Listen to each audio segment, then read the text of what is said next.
Before the Dallas Cowboys can move forward with the NFL season, we must rewind. As we welcome you into Cowboys Rewind from the Star in Frisco, I'm Kyle Youmans as we take you through week 2 of preparation before the matchup with the Cincinnati Bengals. And week 1 did not go to plan for the Dallas Cowboys. Kellen Moore's offense held to 244 total yards and just 3 points in their opening drive, and then they were shut out the rest of the game by the Buccaneers defense. But how do you fix that heading into this matchup? Here's Kellen Moore in his own words. So hard to get Pollard and Lamb going last night. Yeah, I think CD we tried to get the thing going a little bit. I think he ended up with however many double-digit targets, only a couple of catches. They did a really good job, drawing attention to him, and we missed a couple opportunities. And Tony, obviously, you're always wanting to try and get him more touches. I think the biggest thing is, keep the situations, in normal situations. If you're second and 16, third and longs, those are goofy situations, and so. Hopefully we can play the game more the way we'd like to, and get those guys more and more involved. Todd Archer, the ESPN Mike, was talking about third down issues. As you look back at it, what were the biggest problems you guys had there? Yeah, it's a unique situation. I think all of our conversions were really long ones, and then we missed 2 threes, a 4, 5, 6, a couple sixes in there, which are usually what you'd view as the third manageables. The long yardage ones, if you can steal a couple every once in a while, and that's awesome. But we just got to do a better job of just executing. For myself, I'm going to look at the schematic side of it. Are we doing it the right way? Do we need to make any adjustments there? And so, certainly a unique experience. Haven't been a part of one, where your one conversions are, the long ones, and you missed all the short ones. So hopefully we move past that. So Kellen Moore and the offense still looking for a recipe for success as they head into their week 2 matchup against the Cincinnati Bengals. And sure, anything Kellen Moore can write up might be better than what it was in week 1, but also having more rushing yards than you had penalty yards could help things out. They had just 71 yards on the ground, 76 penalty yards in week 1. And when we come back on Cowboys Rewind, we hear from running back Ezekiel Elliott on how he can help the offense help themselves in week 2. Cowboys Rewind is brought to you by AT&T, the official 5G innovation partner of the Dallas Cowboys. And by NFL Game Pass. You'll never miss a game again. Enjoy full and condensed game replays from Week 1 to the Super Bowl.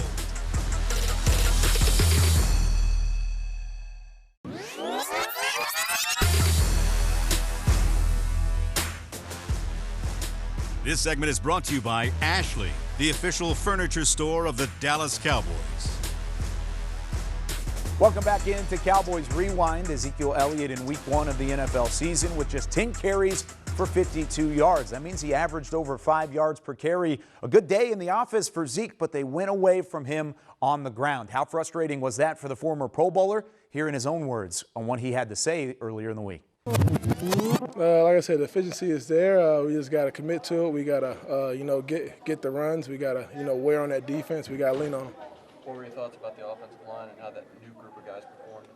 I think we came in. We played well in the run game. But importantly, we got to protect we got to protect the quarterback. And so, we got to establish that run game and get that going. But more importantly, protect the quarterback. When it comes to protecting the quarterback as a running back, how much of it is pre-snap in terms of getting your eyes right, in terms of anticipating where the blitz could be coming? I'd say probably half of it pre-snap, just knowing who you got to block, and then second half is just going like your technique and your want to block take over. I don't know if there's a number of carries, but I think we definitely have to commit to running it. Safe to say 10 is not. No.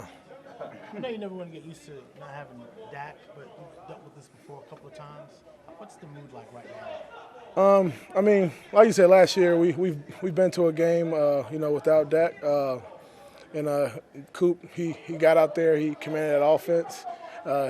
We got to win. We just got to, take that same approach.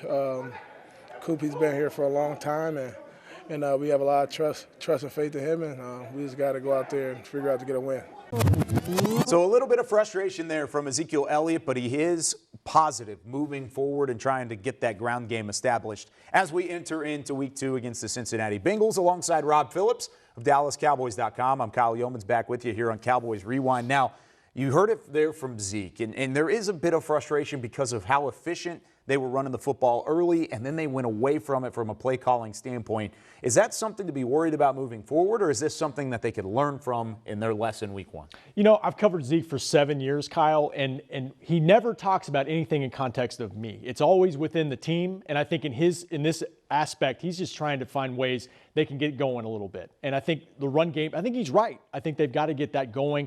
When you look back at week 1 against Tampa Bay last year, 18 total carries. They had the same amount of carries in week 2. There were reasons for that, Kyle. I think part of it had to do with some of the penalties they had. They couldn't get in the right down and distance, and the game did get away from them a little bit. But when you're talking about the run game, it is a backup quarterback's best friend. You think about, you know, those manageable third downs that they're trying to get into more so than they were last week when they only had 3 conversions. Just the fact they have that balance for Cooper Rush is very important. I think one thing with Zeke, he was productive last year before the injury.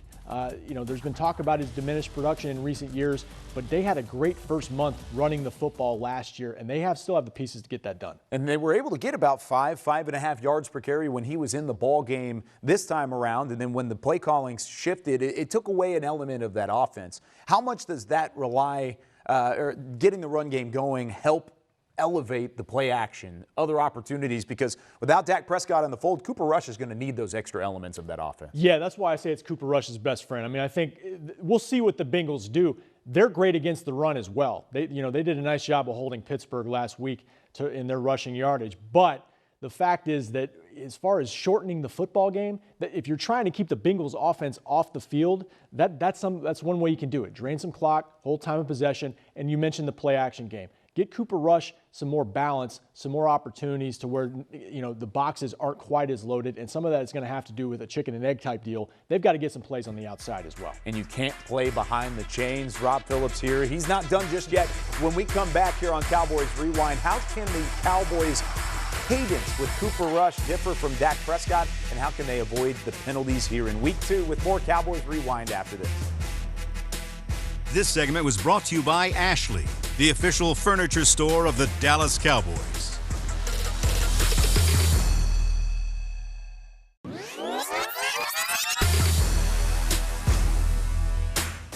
Welcome back into the Star in Frisco and Cowboys Rewind alongside Rob Phillips. I'm Kyle Youmans. We just talked about the ground game for the Cowboys. You need to get that going in order to be successful on offense in week 2 against the Cincinnati Bengals. But another way to success, a key to success, avoid the penalties. Isaiah Stanback on Talking Cowboys earlier in the week spoke on the importance of cadence and how the offense responds. Cadence pre-snap, like, is that something they got to be on point with that during the week? That's a very good. You know, and make sure, I mean, not that he hasn't taken snaps with Cooper Rush before, but Sure. It is something to watch. And Tyler Smith had a false start too. But I will say with Tyler Smith, no holding penalties in the game. And that was what everybody was worried about with him. He did a nice job. He did a great job. Yeah. And to the point that you were just making, I've never felt that Terrence still has a lack of confidence. I don't get that sense when I'm talking to him. I don't get that sense when I see him walking around. I don't get that sense when he's on the practice field or the playing field. I think people need to take this into consideration, and none of us know. We all can assume, we all can guess. Dak was off. I'll just say that. Dak was off his game. Fact. And That's fact. when you're off your game, you hesitate, you guess, you question a lot of your decision making.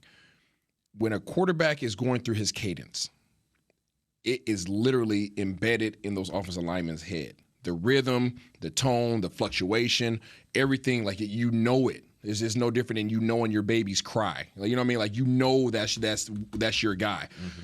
And there's a tempo with it. When you have hesitation at the quarterback position and you have question marks as you're going through your cadence and you're reading the defense, if there's anything that throws off your cadence at all, a millisecond, it's going to affect the furthest guy away from you, which is your offensive tackles. So if Dak goes red 80, saying, "Hut," and all of a sudden, White and those guys start walking around, he's red 80, and he drags anything, that guy is going to go off sides simply because he's going off of what he knows is just innate in his body, because that's how the cadence he's always had. So I'm not saying none of us know. We can sit up here and guess all day long, but I'm just saying take that into take that into consideration that it may have been Dak that was affecting those guys as well because he was not being himself. So, Rob, you were in that clip. You were in the room asking the question about how cadence affects penalties. Terrence Steele, most notably, the pre-snap penalties were there in Week 1 against the Buccaneers. How do they avoid that here in Week 2, especially when there's a new quarterback barking out those cadences? That was great insight from Isaiah Stanback. I've spoken like a former quarterback, and he's right. I mean, Dak might have some part of that in terms of the pre-snap communication, but ultimately, Terrence Steele talked about it after the game. He's got to clean that up. They've got to clean that up. The Cowboys had so many penalty yards last year, near the top of the league in terms of penalties, and Mike McCarthy's biggest issue with that last year was the pre-snap stuff because that's what you can take care of. The combative stuff, holding penalties, you don't want those, personal fouls, things like that, but you can control yourself at the pre-snap part of it. And when you look back, we talked about the running game and what they got away from. When you're in 1st and 15 or 2nd and 9 because of those penalties, it affects your running game. It affects your down and distance, and they can't get to the things they want to get to. Kellen Moore talked about rhythm and flow, and they just didn't have that, and that affected their 3rd down preparation and efficiency. So they've got to clean that up, and if they do that, it's going to make Cooper Rush's job a heck of a lot easier. Now, it's easier said than done, cleaning up penalties, but what does that ultimately boil down to? Because it's easy to go in there and say we have to clean up penalties, but when you go out and you execute it, there's not really a perfect science in order to do so. Well, Isaiah talked about the cadence, and it does come down to that, and it is important in terms of having a different quarterback with a different voice in their pre-snap. But that is something you work on. You go back to Hard Knocks a year ago, we saw inside the meeting room them going over that, all the quarterbacks going over that. So those are things you can control. Again, the competitive stuff, you don't necessarily know how the refs are going to call that, but you can't avoid that part of it. Now, you also mentioned the working behind the scenes for things like cadence that help the offensive line. When you have a starting quarterback that is a franchise quarterback, normally coaches will have the backup get to a cadence that's very similar to the starter. Is that something we're going to see with Cooper Rush, who's been around this system, been around Dak Prescott for quite some time, where he's really gotten that cadence and that timing down to where it could actually help out when you go into a situation like this? Yeah, I really don't have any concern about it. I think because just what you said, he's been here in some form of the offense basically since 2017. And if there's a positive to what the Cowboys did in terms of penalties, you don't want 10 penalties for 73 yards. It's more penalties than they had rushing yards in the game. But they did cut down on some of those holding penalties that they had. Tyler Smith coming out of college, that was one of the concerns. He did not have that in Week 1 and had a productive day blocking, pass and run. So I think there's things to build on for the offensive line. The bottom line is you just don't want to make things any tougher on Cooper Rush coming into this game than they need to be. You can catch Rob Phillips on Talking Cowboys Monday through Friday throughout the season on DallasCowboys.com. You can also catch our next special guest, Patrick Walker, on that same show. He'll talk about the defense and how much pressure is on that unit to succeed in Week 2.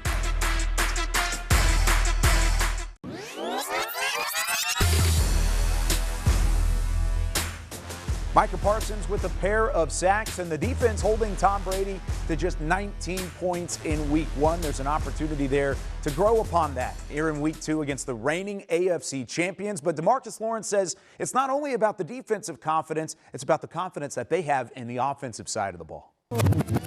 Coming into a season that most people, whether it was here or outside Dallas-Fort Worth, would look at the team and say, well, it's the defense that's going to have to carry them this year. Did you feel that kind of scrutiny? And I'm presuming that you all said, yes, please, more of that. Mm-hmm. Yeah, I felt like in training camp we all, as a defense, talked about, what we want to be this year, and being able to make it to a championship and how that looks for us, and what type of goals we're going to have to set in order to be the best defense, in the league, and, being able to, help our offense get the ball more and, put up more points. So it's a good thing, but also, it comes with a lot of responsibility, with everybody looking at you as, the best on the team. So they're going to expect more from you, especially, from our season last year and the turnovers and, all those good plays. So it's just all really about complimentary football at the end of the day. and being able to, get the ball back for our offense so they can score more points. Well, I asked the question because now, without the quarterback, I'm in a lot of fans' imaginations, you or somebody would get the whole defensive group together, and maybe it happened this morning, and say, okay, we can't do anything about who's playing quarterback, but we can control the game. That's on us. Has that already happened? I think we'd be forgetting that Cooper Rush won us a game last year. Oh, I haven't forgotten. Don't worry. I haven't forgotten. Cooper Rush is going to win us some more games this year. That was DeMarcus Lawrence joining Brad Sham and Christy Scales on Cowboys Hour earlier in the week. And we are now joined by Patrick Walker of DallasCowboys.com. Patrick, lots of confidence from the defensive side of the football into Cooper Rush. And Cooper Rush did win a game for them last year. D-Law saying there he can win more here in 2022. But how much pressure is on the defensive end of the football to give the football back to their offense and allow them multiple opportunities to score? You know, Kyle, it's crazy to consider that as well as the defense played against Tom Brady and the Tampa Bay Buccaneers, week 2 we're sitting here talking about will they have more pressure? And the answer is yes, they will. And that's because the offense has not proven that it can move the ball just yet. And that was with Dak Prescott on the center. Now you have Cooper Rush coming in out of the backup role. And the question mark remains, can the Cowboys matriculate the ball down the field? So yes, the Cowboys defense is probably going to have to get 1 or 2 takeaways, if not more, against a guy like Joe Burrow and that talented wide receiver core. And they're probably going to have to turn at least one of those into a touchdown. How much does DeMarcus Lawrence play a role into that? He had the tackle for loss, 4 tackles total in week 1 against Tampa Bay, but ultimately he was a non-factor, at least compared to the other side of the football in terms of Micah Parsons and what he was able to do on the other side of the formation. But with D-Law, how much could he play an impact for that defense here in week 2? I think D-Law can be massive. When you talk about D-Law going against a former teammate in Lyle Collins, these are teammates, these are guys who were teammates for 7 years. They both know each other's intricacies. D-Law himself said, you look at the struggles against T.J. Watt, Lyle Collins I'm speaking of, send Micah Parsons over there if need be. But D-Law himself said that, hey, I'm going to be there anyway. So make sure that if you're D-Law, get into the backfield, make sure that you force a fumble, make sure you apply the pressure that will allow a guy like Micah Parsons, some of those interior defensive linemen, to pick up the ball, take it to the house. Yeah, Lyle Collins and DeMarcus Lawrence, who do you feel like has the advantage in that matchup between the 2 former teammates? I'm going to go with DeMarcus Lawrence for obvious reasons. You look at the struggles that Lyle Collins had against the Pittsburgh Steelers, but also just the fact that DeMarcus Lawrence, quiet as it's kept, he's still one of the best pass rushers in the league, obviously one of the dominant run stoppers, but also he can get after the opposing quarterback. And I think Lyle Collins is going to have his hands full, not only with DeMarcus Lawrence, but again, to Tank's point, there's going to be a time or two where he's going to have to deal with Micah Parsons as That's well. a positive outlook from Patrick Walker here on Cowboys Rewind. And we're going to still stay positive, says Zach Martin, when we come back and wrap things up. How can the Cowboys team keep a positive mindset heading into week 2? Special thanks, Patrick. We'll be right back after this.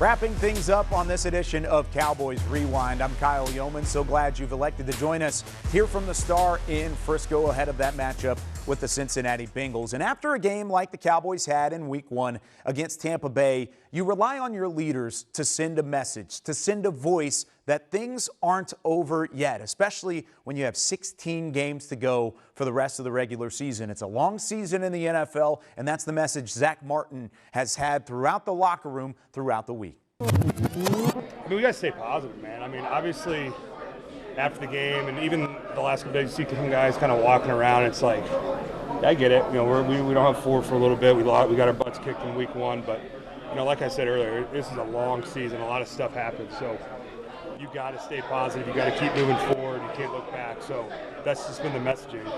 We got a long way to go, and we got a big opportunity to get better this week. One thing that did have some positive moments in the running game with Zeke, I thought, looked pretty good at times against a good Tampa team. Now, how much is that going to be even more emphasized, do you think, with the backup? Yeah, I think we did some decent things in the run game. And obviously, number 1, we got to cut the penalties, right?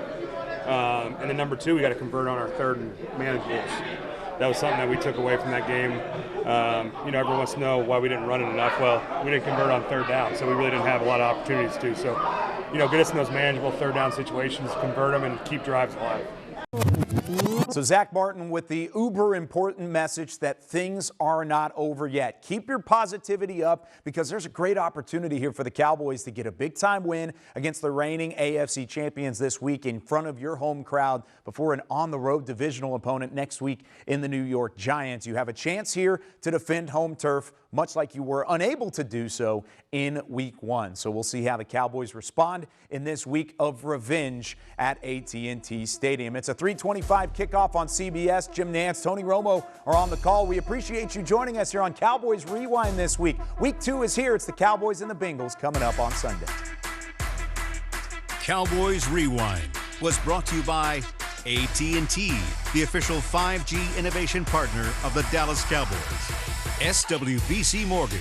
Join the more than 120,000 customers that we've helped to find their happier way home. Visit swbcmortgage.com to find a pro today. And by NFL Game Pass. You'll never miss a game again.